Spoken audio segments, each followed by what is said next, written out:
Olá, muito boa tarde. Boa tarde. Os motoristas que gostam de ouvir o som com volume alto em seus carros devem ficar atentos. Isso porque o Conselho Nacional de Trânsito aprovou nesta semana uma resolução que prevê multa independente do volume quando esse som for ouvido do lado externo do veículo.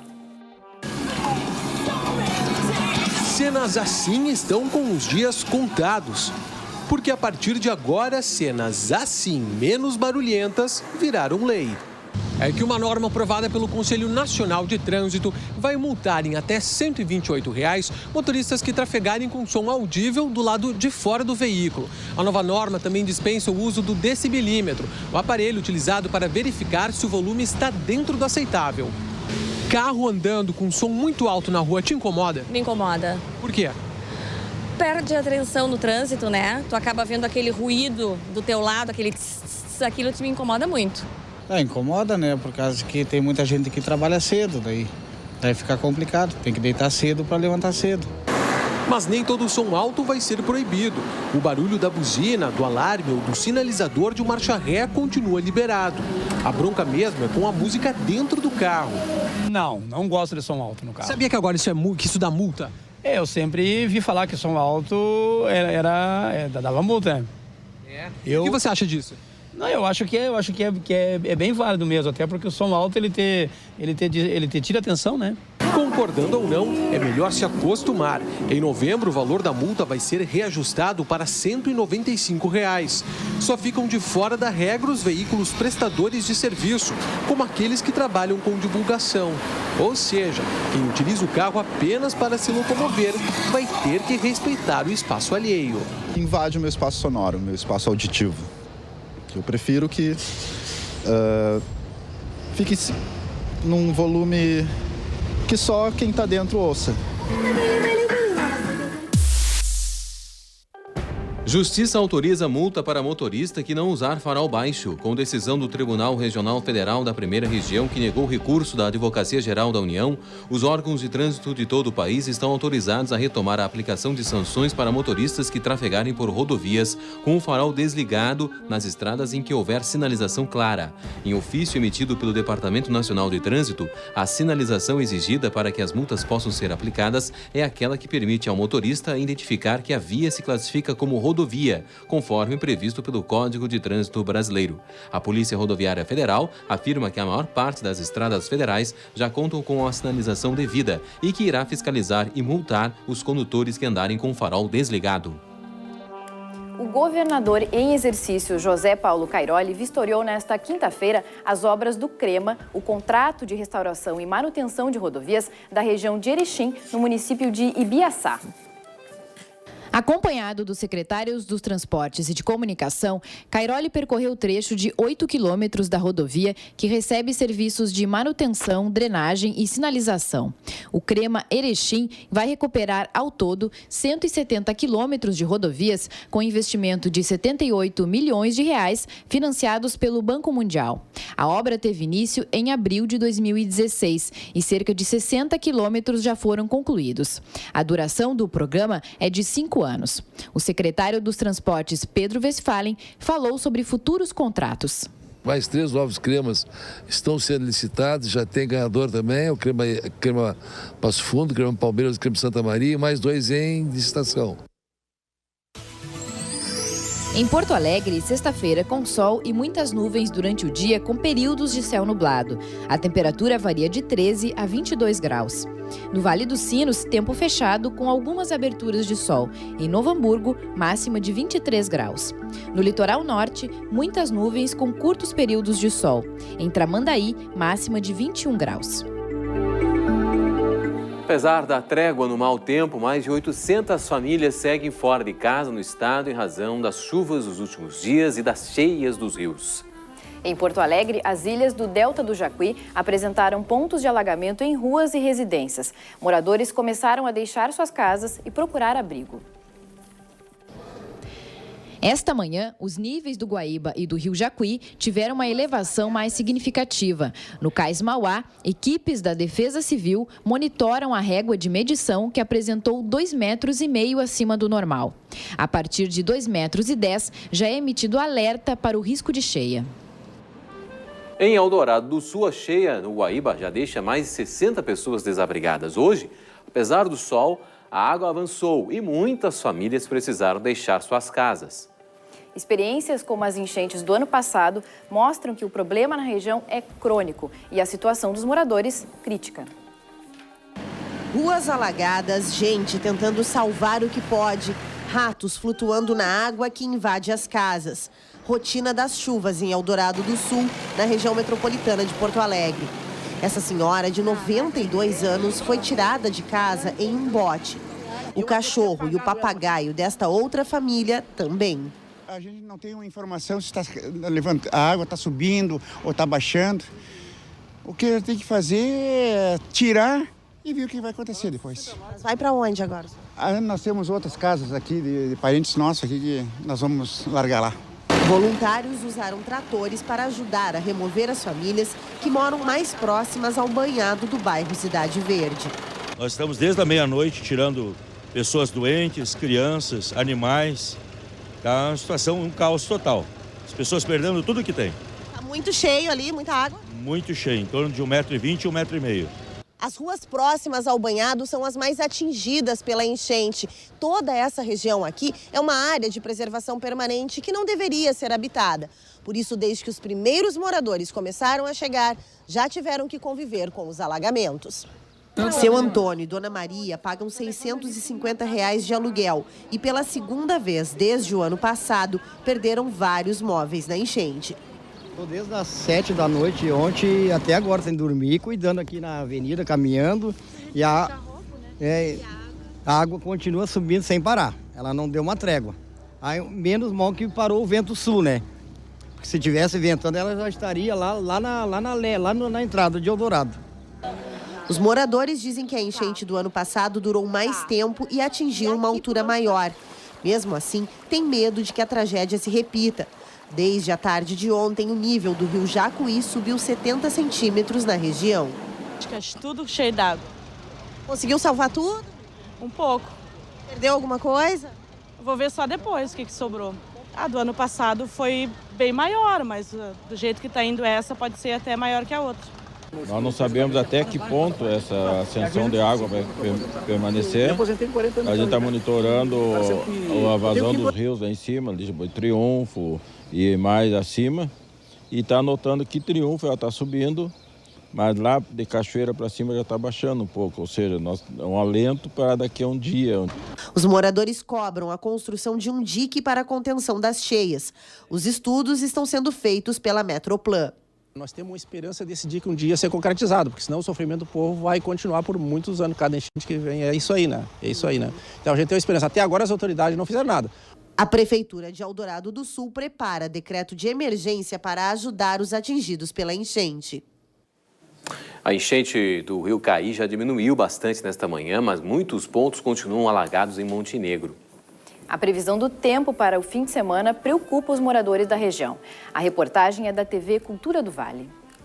Uma medição feita pela empresa Tanac às 10 da manhã desta sexta-feira apontou que o Rio Caí estava 5 metros e 81 centímetros acima do nível normal em Montenegro.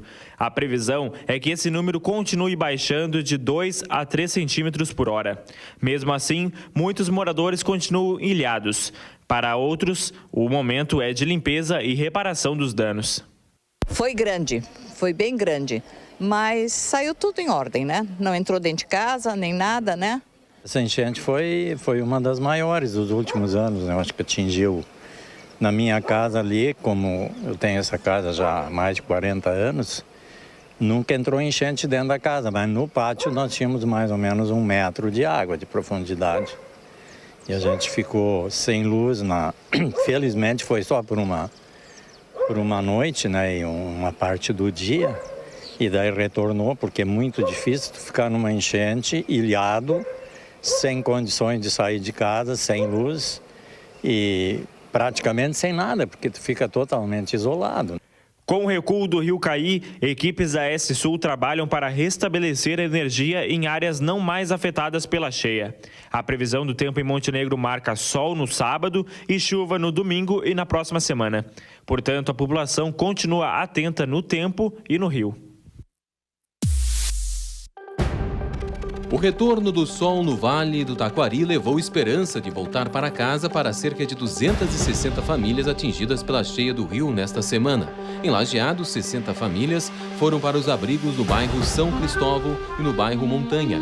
A Defesa Civil organiza a limpeza da casa das famílias e espera que, após o fim de semana, todos retornem. Na Serra Gaúcha, predomínio de sol com pouca variação de nuvens. Em Caxias do Sul, mínima de 12 e máxima de 19 graus. Em Passo Fundo, poucas nuvens à tarde. A máxima chega aos 22 graus. Na região noroeste, períodos curtos de sol intercalados com períodos de nuvens. Em Juí, mínima de 12 e máxima de 21 graus.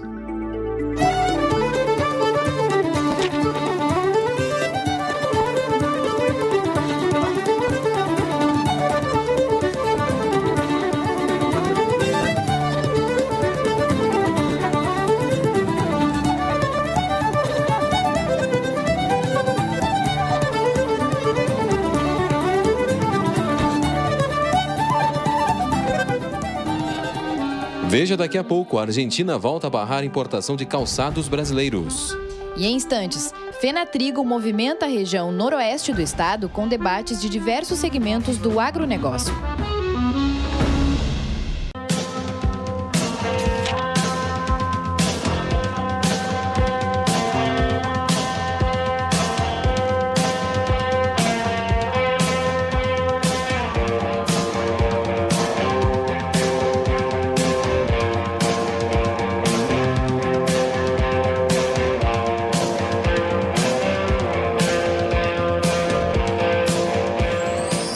Na fronteira oeste, sol com pouca nebulosidade. Em Uruguaiana, faz mínima de 11 e máxima de 24 graus. Em São Borja, tempo parcialmente nublado, máxima de 24. Em Alegrete, predomínio de sol com pouca variação de nuvens, mínima de 12 e máxima de 25 graus. A Argentina volta a causar problemas aos calçadistas brasileiros. Após uma trégua de 10 meses, o país vizinho está dificultando a liberação de licenças para exportação de calçados brasileiros. A Associação Brasileira das Indústrias de Calçados calcula que já deixaram de embarcar para a Argentina cerca de 8 milhões de dólares em exportações do setor.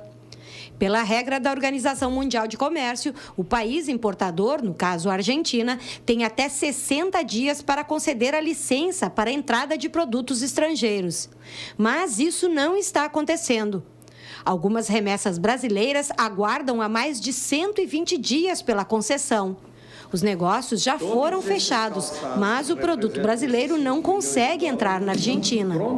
São variados os prejuízos, né? Um, pelo fato de que nós não estamos entregando a mercadoria que foi combinada com os nossos importadores no prazo que foi acordado. Há uma segunda questão, que são as vendas que se perdem pelo fato de não ter a mercadoria no local, no varejo da Argentina. Começa a acontecer já uma espécie de falta de confiança por parte do importador e do varejo da Argentina na condição de que o Brasil possa, a tempo, colocar a mercadoria no território argentino. O presidente da Abri Calçados lembra que essa espécie de bloqueio argentino já aconteceu em outras ocasiões. A questão foi resolvida com os dois países cedendo um pouco. Também a Embaixada do Brasil em Buenos Aires está nos dando uma boa assistência nessa questão e eu acredito que em mais 15 ou 20 dias se possa resolver isto, né? Dependendo, evidentemente, das circunstâncias que levaram o governo da Argentina a impor essa barreira, que pode ser entendida como uma forma de proteger as reservas cambiais do país, que, como se sabe, estão num momento de muita fragilidade. A Argentina é o segundo principal destino do calçado brasileiro, perdendo apenas para os Estados Unidos. dentro da feira, da Fenatrigo, e traz esses dados, né? Traz a público a discussão, né, desses dados que nós geramos, trabalhando, né, fazendo um experimento com animais nossos, provenientes, oriundos do rebanho da universidade, né, e no qual a gente teve êxito. Depois de tanto se falar dos benefícios da criação da raça Angus e da qualidade da carne que o animal produz, os participantes do fórum foram convidados a degustar a carne em churrasco promovido durante a feira. Na região central, muitas nuvens com curtos períodos de sol. Em Santa Cruz do Sul, as marcas ficam entre 12 e 22 graus. Em Santa Maria, tempo fechado. A máxima chega aos 23. Em Cachoeira do Sul, céu encoberto. Mínima de 12 e máxima de 23 graus.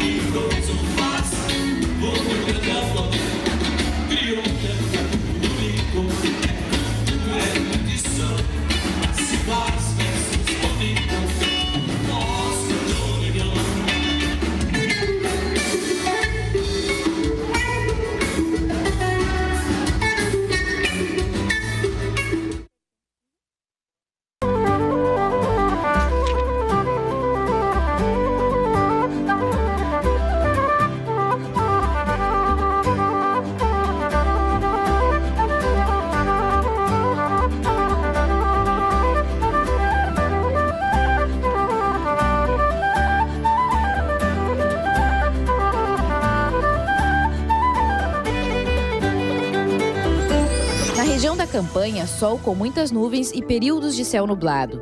Em Bagé, faz mínima de 9 e máxima de 22 graus. Em Pelotas, pouca nebulosidade, máxima de 20. No litoral sul, tempo nublado. Em Rio Grande, a temperatura varia de 13 a 20 graus.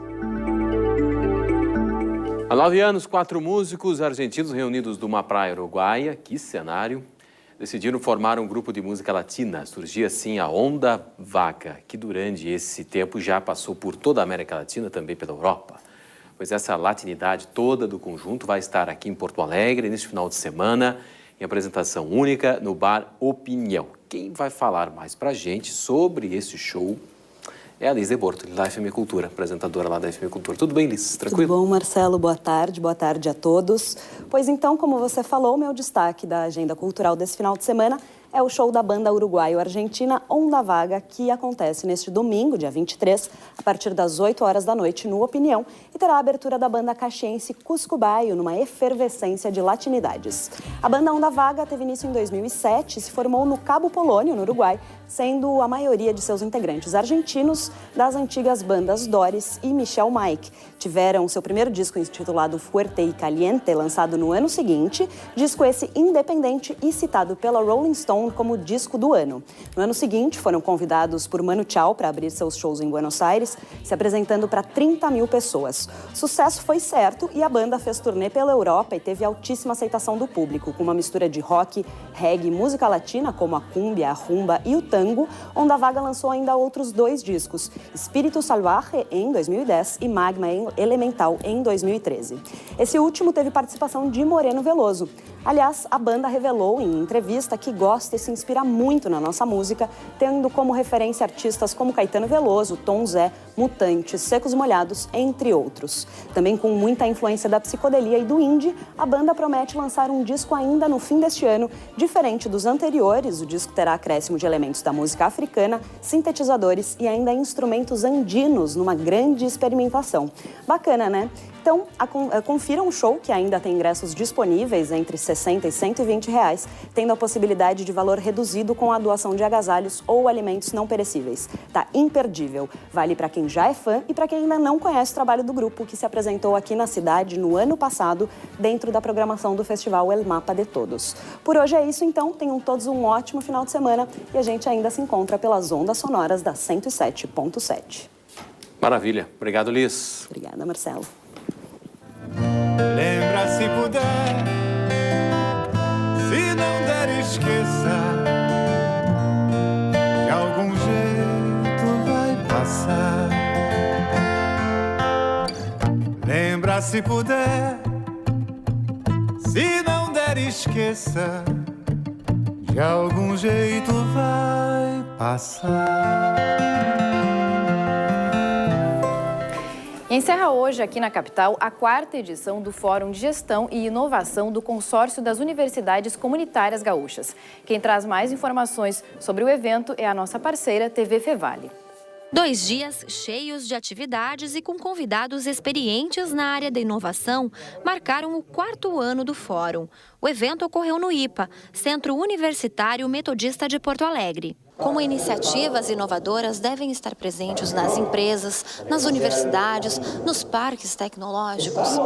E como tirar ideias inovadoras do papel e arriscar a praticá-las?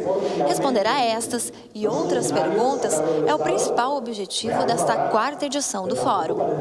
É justamente o ambiente para troca de experiências, de relatos, para que as instituições fomentem a sociedade como agentes de transformação. De nada adianta termos parques desenvolvidos com alto grau de inovação, termos universidades com os maiores conceitos nas avaliações externas, se elas estão num entorno com grandes dificuldades.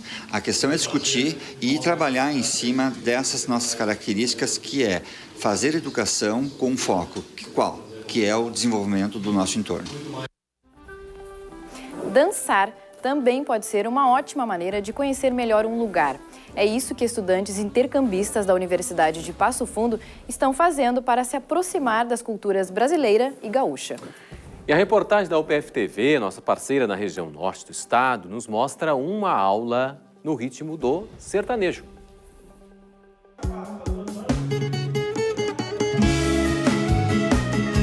Essa galera veio de 5 países diferentes: Argentina, México, Chile, Espanha e República Democrática do Congo. Estudantes de diferentes cursos, eles aproveitam as horas vagas do fim de semana para conhecer um pouco sobre a cultura gaúcha e do Brasil. Durante um mês, vão poder aprender sobre danças do nosso país. A gente ofereceu para eles uma oficina gaúcha, onde o grupo de danças folclóricas da UPF fez uma apresentação para eles da nossa dança tradicional aqui do Sul. Aí a gente quis aproximar eles dos diversos ritmos brasileiros e, ao mesmo tempo, eles nos apresentam um pouco das danças típicas dos países deles, de onde eles vêm. As aulas funcionam assim. Primeiro, o professor Sérgio explica um pouco sobre o estilo musical, depois é hora de pôr em prática.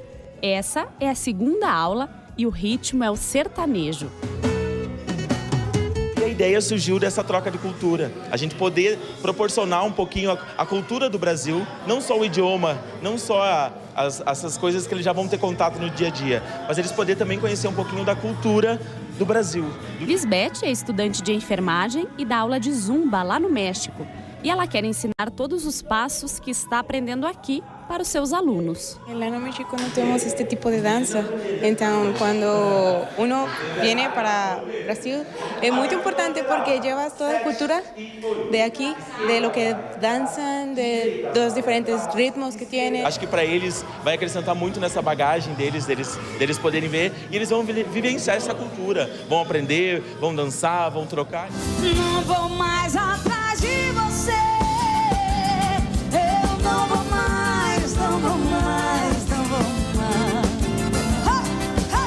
Você vai se arrepender de bater a porta na... Maravilha. Canal Aberto volta na segunda-feira. Você fica agora com o plano de jogo. Mais informações da segunda edição às 7h15 da noite. E a gente encerra o programa de hoje com a banda Camisa de Vênus, que volta a Porto Alegre. Eles se apresentam no auditório Araújo Viana para gravar o DVD que comemora os 35 anos de história. No repertório, clássicos como Eu Não Matei Joana d'Arc, Só o Fim e muitos outros. Fiquem então com um pouco mais de Camisa de Vênus. Boa tarde, bom final de semana. Boa tarde, tchau, tchau.